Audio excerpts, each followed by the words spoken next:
这是岛国推理神剧《相棒》系列中最令人痛心的一个故事。离奇命案的背后，隐藏着一个让人泪崩的残酷真相。看过它的人都忍不住发出了感叹：太难过了，泪目心酸，真的好惨。好了，影片开始。2009年的最后一天清晨，有人在日本东京某街道上发现了一具坠楼身亡的男人尸体。据警方调查得知，死者名叫柴田贵史，35岁，是一家建筑公司的普通工人。案发现场，柴田身上有10多处被利器划伤的痕迹，包括手心、手臂、大腿，还有其他部位，并且他身上的钱包也被人全部掏空。据此，警方推断，凶手抢完柴田的财物后，用刀威胁他跳下楼，才导致这一惨案的发生。可昨晚下了一夜的暴雨，警方在现场没有发现任何人的足迹，而且针对此案来说，凶手作案对目标的选择随机性太强，再加上现场找不到一点线索，所以想要查清此案非常的困难。但喜欢破解悬案的右京警官却对此充满了兴趣。他在柴田的尸检报告中发现了一个疑点，他发现柴田在死之前大量进食了10多种完全不相干的食物，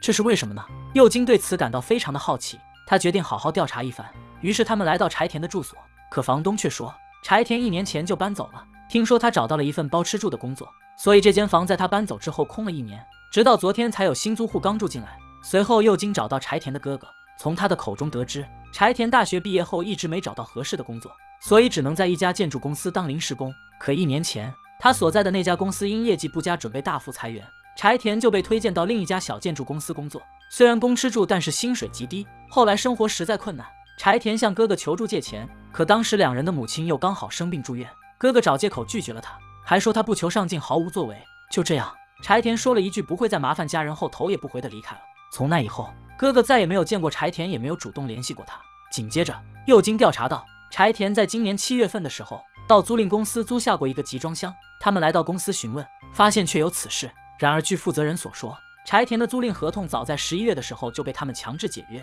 因为他们发现柴田违约住进了集装箱里。公司合同都有明确规定，集装箱只能堆放货物，不能住人。后来右京在查看租赁合同时注意到，柴田签合同所填写的住址竟然还是1年前早就搬出来的那里。房东不是说他找到了一家供吃住的公司吗？怎么过去了半年之久还在用那里的住址呢？柴田又为何要睡在集装箱里呢？与此同时，警方又查到了一条重要线索，他们在柴田的信箱中发现了一封社保局寄给他的信。随后右京来到社保局调查，从工作人员口中得知，今年4月份的时候，刚入职没多久的柴田来这里向他咨询过就业问题。在得知柴田拥有公共卫生资格证时，他向柴田提供了几个相关的就业岗位，让他去投简历试试机会。调查结束，右京正准备离开，他发现社保局公共临时储物柜上的钥匙和柴田身上的其中一把完全一样，于是他们拿来钥匙打开了柜子，果然在里面发现了一些重要线索。麻绳专挑细处断，厄运只找苦命人。打开柴田的储物柜，发现里面有3样东西，一部旧手机，一本公共卫生辅导教材和一张被撕过的结婚申请表。根据表上的信息，右京找到了柴田的前女友惠丽香。据他描述，1年前柴田被原公司辞退，推荐到另一家公司，虽然供吃住，但收入微薄，这完全支撑不起两人的生活。后来过了一段时间，柴田又被后面这家公司解雇，长时间没有收入来源，新的工作又迟迟没有找到，最终惠丽香提出了分手。听完这些，右京找到了柴田后面来的这家建筑公司，可通过调查后发现，这家公司不合法也不正规，他们与正规企业勾结在一起，谎称提供吃住，吸引那些被解雇没地去的临时工过来入职。然而等临时工和原公司解除合约后，他们又说宿舍已经住满，无法提供吃住。这样一来，没地去又没工作的他们只能选择默默接受。可这份薪水低得可怜，别说住宿了，能不能吃上饭都成了问题。公司里大部分的人都因为忍受不了主动提出了辞职，但柴田还是不辞辛苦默默地在这里工作着。他白天在工地上搬砖，晚上睡在网吧里，还要抽空学习。就这样过去了1个多月，生活没有发生好转，反而变得更糟糕了。他再次被公司无情解雇。后来他在网吧里住了2个多月，通过努力学习考到了公共卫生资格证。可就在柴田满心欢喜以为生活在慢慢变好时，现实又给了他当头一棒。因为年龄偏大，加之没有工作经验，他投出去的简历根本就没有收到过回复。就这样，柴田已经3个多月没有了收入，走投无路的他决定到社保局申请低保。于是他返回建筑公司，向负责人说明了情况，并索要了自己的离职证明。听完负责人说的这些，右京似乎想起了什么，他再次来到社保局，面对两人的逼问，工作人员终于说出了实情。原来4月份的时候，柴田来这里根本就不是咨询什么就业问题，而是来申请低保。因为柴田这类人群办理低保的手续比较繁琐，为了不给自己增添麻烦，工作人员才谎称柴田不符合要求拒绝了他。随后警方又调查到，柴田在今年7月份的时候曾办理了一张二手货物经营许可证，并开了一家杂货店。可当右京来到这家店铺时，却发现店老板是一个有盗窃前科的惯犯，店铺也只是挂了柴田的名字而已。想必店里面卖的这些二手商品，也是店老板之前偷来的赃物吧。就这样，老板被抓回警局，并如实交代了这一切。原来，老板因为自己有前科办不了证，便到处找人代办。然而碰巧的是，在今年7月份的时候，他偶然间看到柴田在餐馆门口犹豫不决，便一眼看出了他的窘境。于是，老板拿着10万日元找到柴田，让他帮忙申请经营许可证。最终，穷困潦倒的柴田接受了交易。可有了第一次，就会有第二次。后来，在老板的搭桥牵线下，柴田开始频繁出卖自己的身份，给不知名小公司做担保人，为黑户偷渡者办理假结婚。就这样过去没多久，柴田的身份已经被过度使用，并且在黑市上传开，他已经没有了利用价值，没有正经工作，没有收入来源，他再次陷入了困境。为了减少生活开支，他从网吧里搬出来，偷偷住进了集装箱里。可最后还是被发现了，被人赶出来后，柴田不知道去了哪里，关于他的线索也彻底中断。直到这天，警方恢复了柴田的手机数据，右京才彻底明白关于此案的真相。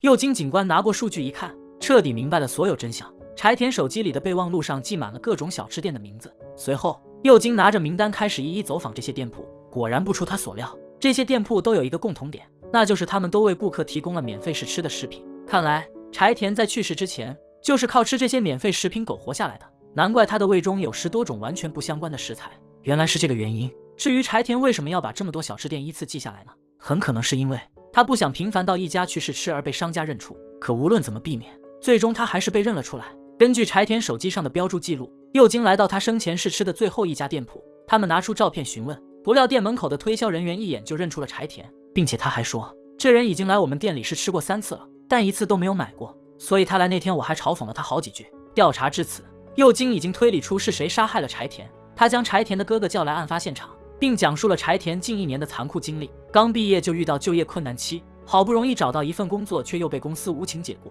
接着又陷入到黑心公司的圈套之中。没过多久，未婚妻也跟他提出了分手，没住的地方只能睡在网吧里，努力学习考上的证书没有一点作用，去申请低保却被工作人员谎骗没有资格，住过集装箱卖过身份证，最终靠试吃免费食品艰难度日。就这样一直到他死亡的前一天，压死他的最后一根稻草也突然出现。他1年前所租的房子现在有新人搬了进去，在岛国这就意味着他无法继续找工作，因为那里规定了找工作必须提供自己真实的居住地址。看着眼前发生的一切，回想着这1年的惨痛经历，柴田彻底绝望崩溃。他爬上高楼决定自杀，可他身上10多处被利器划伤的痕迹又是什么情况呢？右京对此表示，柴田在考公共卫生资格证的时候，在书中学会了如何将伤口伪造成是他杀的假象，这样做的目的是想用自己的死亡来换取更多的保险金留给哥哥和母亲，因为相比自杀，他杀事件能获得更多的保险报酬，所以在跳楼之前，他忍着剧痛在自己身体上割了10多处伤口。真相就是这样。右京表示，是这个不公的社会害死了柴田，